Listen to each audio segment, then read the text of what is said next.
Hello चलो, कैसे हैं आप सब। तो इससे पहले हमने 4 चैप्टर कंप्लीट कर लिया। आज हमारा 5th चैप्टर है हिंदी के क्लास 7th का बसंत का 5th चैप्टर, जिसका नाम है मिठाई वाला। लेखक है भवानी प्रसाद वाजपेयी। ठीक है, तो हम इनके बारे में पढ़ेंगे आज अच्छे से डिटेल में। ठीक है, तो हम स्टार्ट करते हैं। पहले स्टार्ट करने से पहले इंपॉर्टेंट चीज़ बता दूं कि चैनल को सब्सक्राइब कर लें, ताकि आपको आने वाली हर एक नोटिफिकेशन टाइम टू टाइम मिल सके। ठीक है, और मिल जाएगी तो आप अच्छे से सीख पाएंगे। तो वैसे एक मिनट जस्ट ओके, स्टार्ट करते हैं। बहुत ही मीठे स्वर के साथ वह गलियों में घूमता हुआ कहता, बच्चों को बहलाने वाला खिलौने वाला। क्या नाम था? बच्चों को बहलाने वाला खिलौने वाला। इस अधूरे वाक्य को वह ऐसे विचित्र किंतु मादक मधुर ढंग से गाकर कहता कि सुनने वाले एक बार अस्थिर हो उठते। उनके स्नेहा भक्ति मतलब क्या होता है? मेरा मार्कर पता नहीं कहाँ। स्नेहा भक्ति हमारा वो होता है जैसे कि एकदम मन से बोली गई बात, खुशी से बोली गई बात को स्नेह भक्ति बोला गया है। ठीक है, कंठ से फूटा हुआ गान सुनकर निकट के मकानों में हलचल मच जाती। छोटे छोटे बच्चों को अपनी गोद में लिए युवतियां चीकों को उठाकर, मतलब गोद में उठाकर छज्जों पर नीचे झांकने लगती। जैसे कि छज्जे होते हैं, उसमें लोग क्या करते हैं, पर्दे एक तरीके के लगा के रखते, जिससे कि कोई देखने लगे, उसी को हटा के फिर उन्हें झांकने लगे। गलियों और उनके अंतर्व्यापी छोटे छोटे उद्यानों में खेलते और इठलाते हुए बच्चों का झुंड उसे घेर लेता, और तब वह खिलौने वाला वहीं बैठकर खिलौने की पेटी खोल देता। बच्चे खिलौने देखकर पुलकित हो जाते। देखो, इसका कहने का मतलब ये है कि जो मिठाई वाला जब वो आया खिलौने लेके, एक मिनट, मेरे ख्याल से चैप्टर का नाम, ठीक है, मैं कुछ सब कुछ सही है। आगे देखते हैं। मैं आपको पहले एक बार चैप्टर अच्छे से रिवाइज बता देती हूँ। चैप्टर में ये है, मिठाई वाला नाम है, वो आया अभी खिलौने बेचने। ठीक है, जब लोग हैं, बच्चे बहुत खुश हो जाते हैं कि क्योंकि वो बोलता क्या है, बच्चों को बहलाने वाला खिलौने वाला। ठीक है, तो वो महिला वगैरह सब देखती, उसकी बातें सुन के सब क्या हो जाते थे, अट्रैक्ट हो जाते थे, क्योंकि और फिर उसके बाद क्या होता है हम आगे देखते हैं। ठीक है, वे पैसे लाकर खिलौने का मोल भाव करने लगते। जैसे कि बच्चे आते पैसों का, औरतें पैसों देकर खिलौने का मोल भाव करने लगते कि आप कितने में दोगे। पूछते, इचका दाम क्या है? इचका दाम मतलब बच्चे बच्चों में तुतलाते हैं ना, तो बोलते नहीं है ये कितनी का अंकल, इचका दाम क्या है, तो वही चीज़ बताई गई है। ऑल इचका, ऐसे इचका दाम क्या है, इचका इचका इचका ऐसे करके बोलते हैं बच्चे। खिलौने वाला बच्चों को देखकर और उनकी नन्ही नन्ही उंगलियों से पैसे ले लेता और बच्चों की इच्छानुसार उन्हें खिलौने दे देता। ठीक है, खिलौने लेकर फिर बच्चे उछलने कूदने लगते, और तब फिर खिलौने वाला उसी प्रकार गाकर कहता, बच्चों को बहलाने वाला खिलौने वाला। बच्चे लेने के बाद खुश हो जाते, और फिर वो खिलौने वाला सारा सामान उठा लेता, चलता बनता और कहता, बच्चों को बहलाने वाला खिलौने वाला। सागर की हिलोर की भांति उसका यह मादक गान गली भर के मकानों में इस ओर से उस ओर तक लहरता हुआ पहुंचता, और खिलौने वाला आगे बढ़ जाता। वो उसका जो स्वर है पूरी गली के हर घर में पहुंचता और वो आगे बढ़ जाता। राय विजय बहादुर के बच्चे भी एक दिन खिलौने लेकर घर आए। वे 2 बच्चे थे, चुन्नू और मुन्नू। ठीक है, किनके थे? राय बहादुर के। चुन्नू जब खिलौने ले आया तो बोला, मेला घोला कैछा छुदल, मतलब मेरा बच्चे ऐसे ही बोलते हैं ना, मेला घोला कितना छुंदल है, तो वो ऐसे ही बच्चों ने बोला। मुन्नू बोला, ओल देखो मेला कैछा छुंदल है, मतलब मेरा ज़्यादा सुंदर है। तो इस तरह से उन दोनों ने अपने मम्मी को दिखाया। किन्होंने? चुन्नू और मुन्नू ने। किसके बेटे हैं? राय के। तो ये चीज अपने माइंड में धीरे धीरे कैप्चर करते जाइए आप। दोनों अपने हाथी घोड़े लेकर घर भर में उछलने लगे। इन बच्चों की माँ रोहिणी कुछ देर तक खड़े खड़े उनका खेल निहारती रही। अंत में दोनों बच्चों को बुलाकर उसने पूछा, अरे ओ चुन्नू मुन्नू, ये खिलौने तुमने कितने में लिए? बच्चों से पूछा उन्होंने। लास्ट में जाकर पहले बच्चों को देखती रही खेलते हुए, उसके बाद पूछा जाके कि अरे चुन्नू और मुन्नू, तुमने किसे देखा, मतलब कितने में लिए खिलौने? मुन्नू बोला, 2 पैसे में। खिलौने वाला दे गया है। रोहिणी सोचने लगी, इतने सस्ते कैसे दे गया, यह तो वही जाने, लेकिन दे तो गया ही है, इतना तो निश्चय है। मतलब ये है कि वो बहुत हैरान थी, वो कह रही थी दे कैसे गया, इतने महंगे खिलौने इतने सस्ते में कैसे दे गया, पर दे तो गया ही है। एक जरा सी बात ठहरी, रोहिणी अपने काम में लग गई। फिर कभी उसे इस पर विचार करने की आवश्यकता भी भला क्यों पड़ती। फिर वो अपने काम में लग गई, फिर उसने ज़्यादा विचार नहीं किया। फिर 6 महीने बाद वही खिलौने वाला आता है। नगर भर में 2-4 दिनों से एक मुरली वाले के आने का समाचार फैल गया। लोग कहने लगे, भाई वाह, मुरली बजाने में वह एक ही उस्ताद है।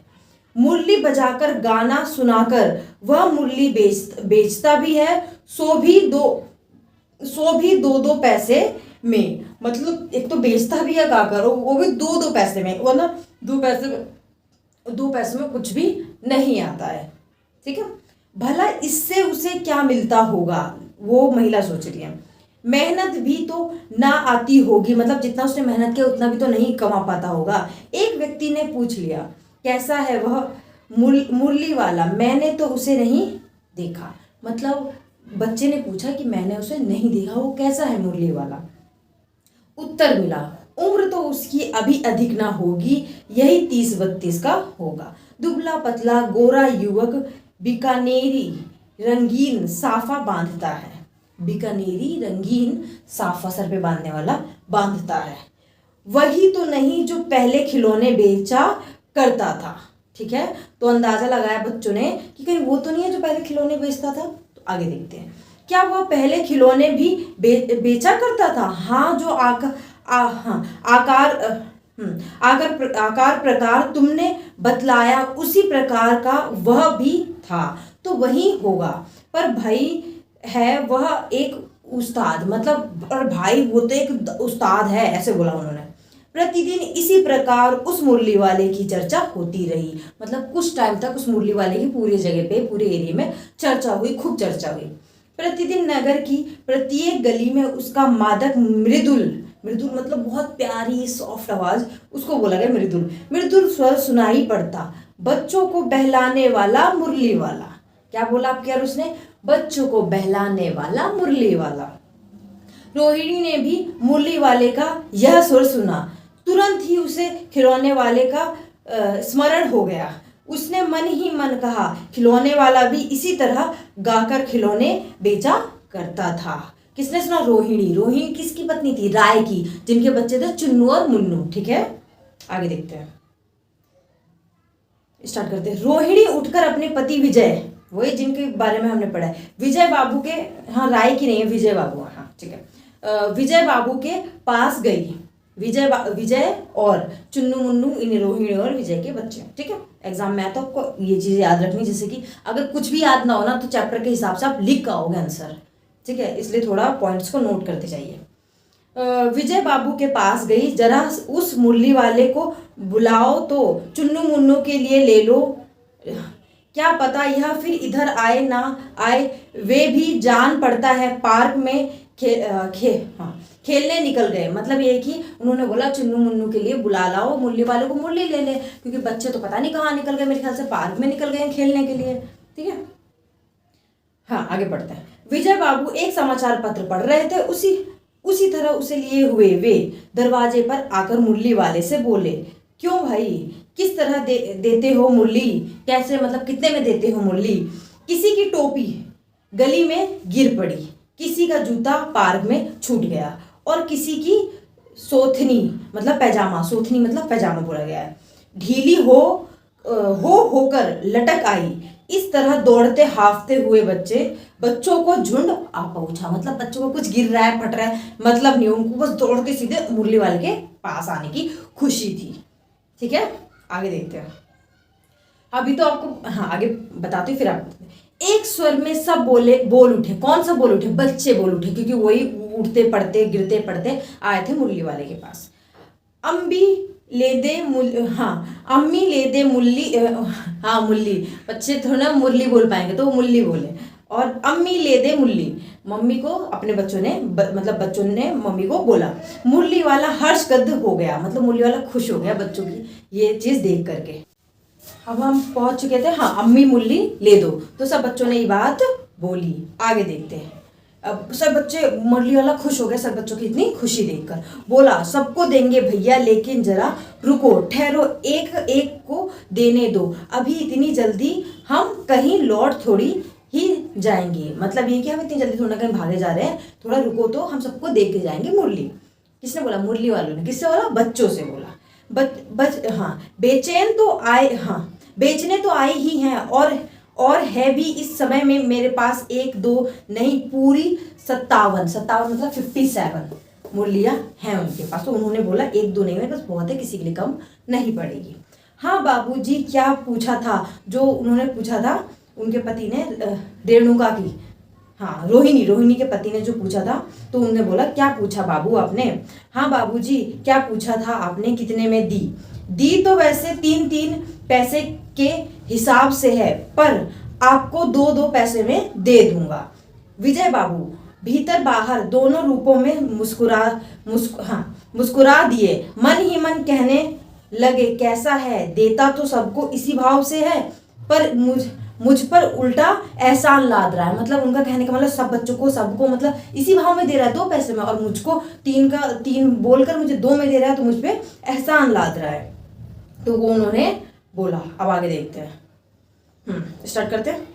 फिर बोले तुम लोगों की झूठ बोलने की आदत होती है, देते होंगे सभी को 2 पैसों में, एक एहसान का बोझा मेरे ही ऊपर लाद रहे हो। मुरली वाला एकदम अप्रतिभ हो उठा। बोला आपको क्या पता बाबूजी की, आपको क्या पता बाबूजी की कि इनकी असली लागत क्या है? यह तो ग्राहकों का दस्तूर होता है कि दुकानदार चाहे हानि उठाकर बेचे क्यों ना, फिर भी ग्राहक को समझता है दुकानदार मुझे लूट रहा है। ये सच्चाई है कि अगर ग्राहक अपने आप में कम में भी दे रहा है तब भी लगेगा अरे तो मुझे लूट लिया, इसने मुझे ज्यादा दे दिया। आप भला काहे को विश्वास करेंगे, लेकिन सच पूछिए तो बाबूजी असली दाम तो ही पैसा है। मतलब असली दाम तो 2 ही पैसा है, उन्होंने बोला मुरली वाले ने। किसको? बाबूजी को। आप कहीं से 2 पैसे मैं ये मुरली नहीं ला सकते, मैं ही देने वाला हूँ। किसने बोला? मुरली वाले ने। मैंने तो पूरी 1000 बनवाई थी, तब मुझे इस भाव में पड़ी है। सही बात है। तो स्टार्ट करते हैं आगे। विजय बाबू बोले अच्छा मुझे ज्यादा वक्त नहीं, जल्दी से 2 ठो मुरली निकाल दो। 2 मुरलियां लेकर विजय बाबू फिर मकान के भीतर पहुंच गए। मुरली वाला देर तक उन बच्चों को झुंड में मुरलियां बेचता रहा। उसके पास कई रंग की मुरलियां थी। जो मुरली वाला था उसके पास अलग अलग कलर की, बहुत कलर की मुरलियां थी। बच्चे जो रंग पसंद करते हैं, मुरली वाला उसी रंग को की मुरली निकाल कर दे देता। यह बड़ी अच्छी मुरली है, तुम यही ले लो बाबू। मतलब बच्चों को बोलते थे कि बड़ी अच्छी मुरली है बाबू, बच्चों को बाबू बुलाए तो ये आप ले लो। राजा बाबू तुम्हारे लायक तो बस अब यही है, बच्चों को प्यार से बोलता है। हाँ भैया तुमको वही देंगे, ये लो। तुमको वैसी ना चाहिए, यही नारंगी रंग की चाहिए, अच्छा वही लो। मतलब बच्चों ने बोला मुझे ऐसी नहीं चाहिए, मुझे नारंगी रंग की चाहिए। तो उन्होंने बोला अच्छा ये लो, तुम्हें नारंगी रंग की चाहिए तो मैं आपको वो दे रहा हूँ। हाँ ले आओ पैसे। अच्छा ये लो, तुम्हारे लिए मैंने पहले ही से यह निकाल रखी थी, तुमको पैसे नहीं मिले। तो बच्चे ने बोला मेरे पास पैसे नहीं है। तो उन्होंने तुमको पैसे नहीं मिले, उन्होंने बोला अपनी अम्मा से बोलो आपको पैसे देंगी। ठीक है, ये हमारा फर्स्ट पार्ट है। इसके बाद सेकंड पार्ट भी आएगा, तो पहले इसे देखिए, उसके बाद आपके लिए जल्दी से आ जाएगा। बाकी वीडियो अच्छी लगे तो वीडियो को लाइक करें, चैनल को सब्सक्राइब करें। ताकि मैं मोटिवेशन के साथ आपके लिए वीडियोस बनाती रहूँ। और कुछ कमी लगे तो आप कमेंट करके ज़रूर से ज़रूर बताएं, ताकि मैं इम्प्रूवमेंट करूँ और आपको और बेहतर तरीके से समझाने की कोशिश करूँ। Bye, thank you.